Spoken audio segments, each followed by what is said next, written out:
Hey you guys, I'm Luke McBroom, and you're watching a hunting show with yours truly, me, Luke McBroom. So today we're just going to go over some stuff. I have a book review, and I'm just going to show you guys some of my gear. Sound good? I like the idea.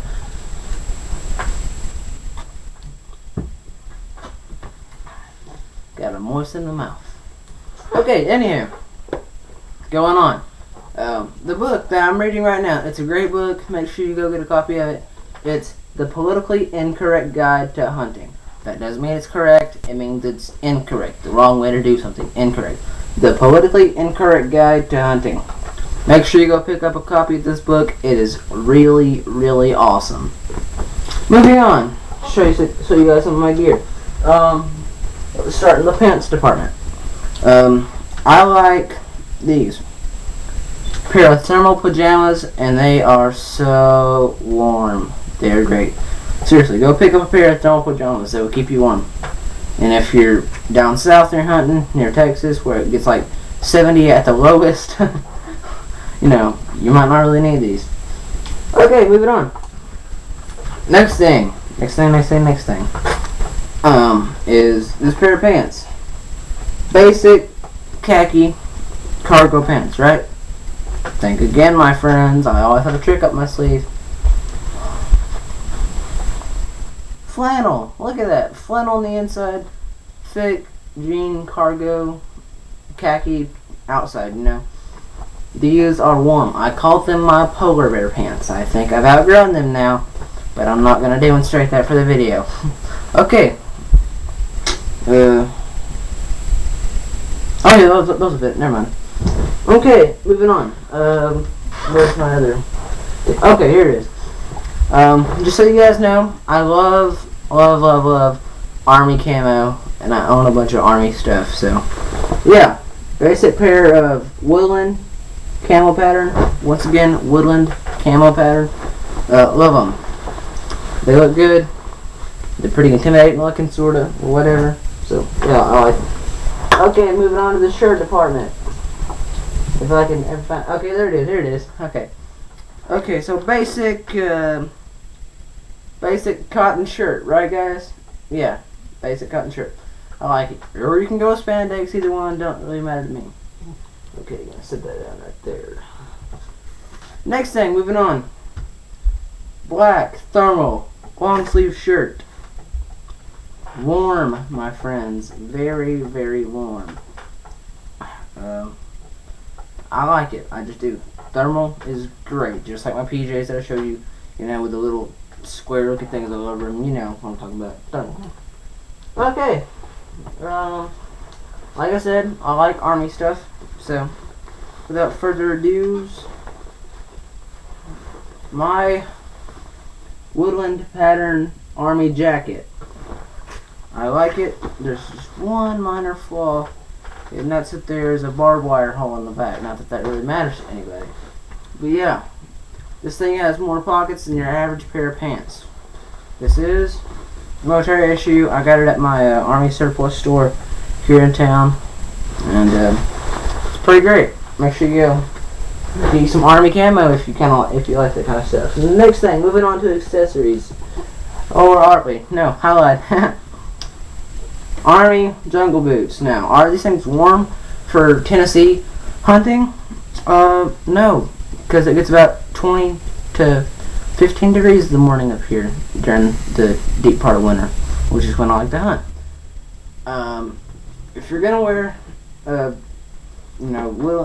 jungle boots, make sure you have a thick pair of wool socks. Now, do I wear the Army issue socks? No, I don't. You will freeze your foot off. Trust me, I thought I was going to have to get my right big toe amputated, you know. I was like, oh jeez, my foot was so cold. I thought I was going to have to get my foot amputated. Moving on to accessories now. I'm not going to show you all my accessories because we could be here for hours. Wool gloves. Wool. I like wool because it's a waterproof material, semi-waterproof material. I tested that with an ice cold can of Mountain Dew, and it worked okay. Don't advise it. You'll stay dry to an extent, but then it starts to get really cold. They're half fingers. You can go half finger, or you can go full finger. Which, if I'm just sitting in the stand with no deer around, I go full finger. I'm Timmy the Talking Hand. That's retarded. Or stupid, for a better word. If that offended anybody, I'm sorry. It's just, whatever. Okay. Let's see here. Woodland pattern again. Once again with the army things.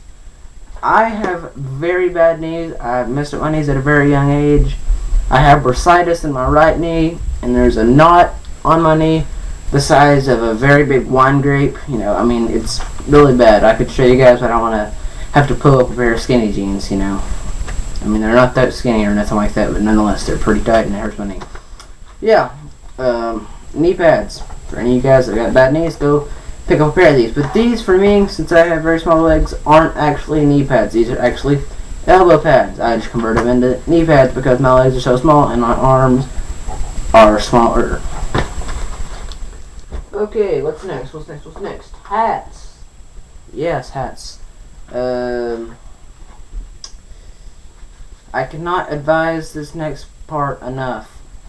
Wear your orange, people. Please, wear your orange. Because you never know when you're going to be in the woods with an idiot who just happens to see something moving down in the bush and he's like, oh, what's that? I'm going to shoot it and find out. Oh, what do you know? You got a bullet in you. Wear your orange. Because blaze orange is one of the only colors that cannot naturally be found in the wilderness other than the sun coming up over a distant hillside shining on a tree. I've seen it. It's beautiful. It's a beautiful thing. Except I thought there was spray paint on the side of the tree at first. Whatever. Nonetheless, moving on. This next hat. I've had this thing since I was like 6. My dad had one. I wanted one just like his so I could be just like Daddy. Yay. And here it is, right here. Team Realtree. I love Team Realtree. I've always liked their gear. I have like several other things that are Team Realtree, but they're not my hunting gear actually. But yeah, Team Realtree hat. It's about 6 years old. Schnazzer, baby. Okay. Nonetheless, moving on. Once again, Team Realtree. Got the beanie. I want to wear the hat on a somewhat warm day that's 35 or above. Beanie comes in 34 or below. So, beanie. Once again, all the things with a name brand or whatever, like Team Realtree or that book, I do not own or endorse or am endorsed by, or none of that fancy copyright crap. Just so you guys know, whatever. I don't want to have to get any of my videos that I worked so hard to do removed from my YouTube channel simply because of copyright bullcrap. Next part, moving on. Hunting knife. I love this knife. Razor sharp, 3.5-inch blade. Stabby. No, just kidding. Be responsible with your knives. It's not cool if you're just sitting there, being stupid. Yeah, basic knife. Good for cutting open your deer after you've killed it, or whatever you decide to be hunting at that time. It's basic knife. I inherited this from my grandpa, and I like it. It's sharp. One more thing, and I advise this just as much, or to some degree lower, than I advise that you bring your orange. I'm just kidding. You actually better bring this more than you should your orange. License. Hunting license. This is Tennessee State hunting license, just for me. Always bring them, because you never want to get your kill taken away from you after you've done all that hard work, sitting there freezing your butt off, and you finally get a shot in, and what do you know? Here's my luck. A game warden comes around the corner, asks you, do you have your license on you? And no, you don't. Always bring your license. Make sure you bring that with you. It's a very important thing. You don't want to have to get your game taken away. You don't want them having to take you to court over it for killing illegally, or otherwise known as poaching, or don't want them to take your guns or camo or nothing like that. Because I don't know about you guys, but up here where I live, they will take your stuff if you're hunting without a license. They will take your hunting gear. No kidding. You also have like a few $1,000s in fines plus court, possibly even jail time. Once again, I don't own or endorse or encourage any of this name brand products you've seen in the video so far. Nonetheless, we're going to go ahead and end this video. Like I said, make sure you bring your license. Always have your knife with you. Stay warm if you're in the place where you need to be warm when you're hunting, and stay cold. Stay somewhat cool if you're down south, like near Texas or Mexico or wherever you're at hunting. And make sure you pick up a copy of this book, The Politically Incorrect Guide to Hunting. Hunting, right there. Yeah, pick up a copy. Seriously, you should. It's a really great book. It teaches you how to argue with bunny huggers. It's deadly accurate. It's the anti-hunting agenda, says me and this person right here at the top, G. Gordon Liddy, whoever that is, or whatever. Nonetheless, ending this video. Talk to you guys later. And remember, until the next time, as Americans, you have the right to own a gun, and don't let any bunny huggers try to talk you out of hunting, because bunny huggers suck. Okay, talk to you guys later.